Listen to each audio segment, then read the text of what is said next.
పెద్ద ఎత్తున వస్తున్న విమర్శల నేపథ్యంలో కేంద్రం దిద్దుబాటు చర్యలు స్టార్ట్ చేసింది, అంటే వెనక్కి తగ్గుతోంది. సార్, ప్రతిపక్షాలకు కూడా సాధ్యం కానిది ఇప్పుడు జంజీలకు సాధ్యమైంది.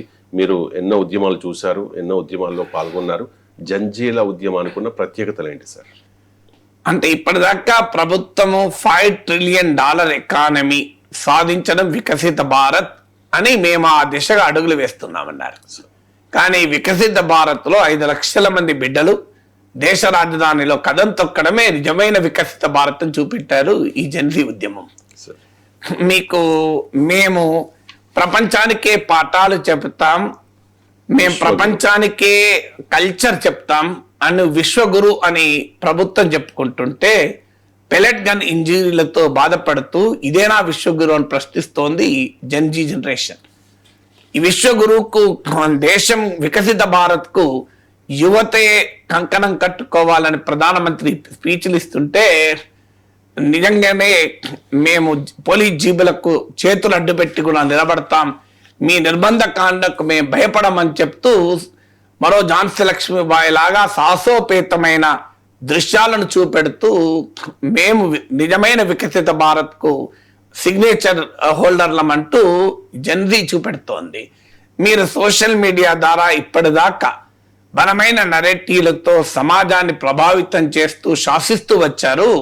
సమాజంలో కన్వర్జేషన్ ఇక అదే సోషల్ మీడియా లాంగ్వేజ్ లో మీకు సమాధానం చెప్తామని పెద్ద ఎత్తున ఇన్ని రోజులుగా మీకు బలమైన ప్రభుత్వ రాజకీయ పార్టీ అనుకూల గోధీ మీడియా సోషల్ మీడియా ప్రచారాన్ని ఛేదిస్తూ తమ అద్భుతమైన సృజనాత్మకతతో రీల్స్ పెడుతూ భీములు చేస్తూ ఈ కన్వర్జేషన్ ను కంప్లీట్ గా డామినేట్ చేసి ఆఖరికి ప్రైమ్ మినిస్టర్ అర్ధరాత్రి మేల్కొనేలా చేసి మీకు మంత్రులకు హితబోధ చేసే స్థాయికి తీసుకొచ్చిందంటే జెన్జీ యొక్క ప్రభావం ఏంటి?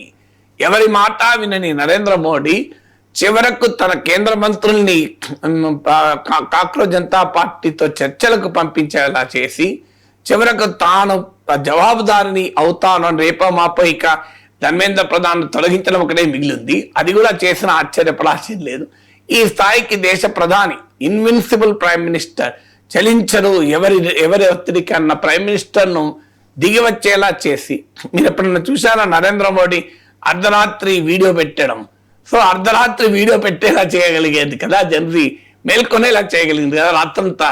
సో ఆ మేరకు జెన్జీ యొక్క అపూర్వమైనటువంటి ఉద్యమం కదా. ఏ రాజకీయ పార్టీ అండదండ లేకపోయినా, ఎవరు బడా రాజకీయ పార్టీకి ఉన్నన్ని వనరులు లేకపోయినా, పెద్ద ఎత్తున ప్రజల ప్రభుత్వ నిర్బంధం ఉన్నా, మీకు 16 మెట్రో స్టేషన్లను మూసేసి ఎక్కడికక్కడ అరెస్టులు చేసి ఎవరిని ఢిల్లీకి రాకుండా చేసి ఇంటర్నెట్ షట్ డౌన్ చేసినా కూడా లక్షల సంఖ్యలో తమంతట తామే ఏ నాయకుడితో సంబంధం లేకుండా సమీకృతమవుతున్న జెన్జీ ఉద్యమం నిజమైనటువంటి ప్రజా ఉద్యమం కదా.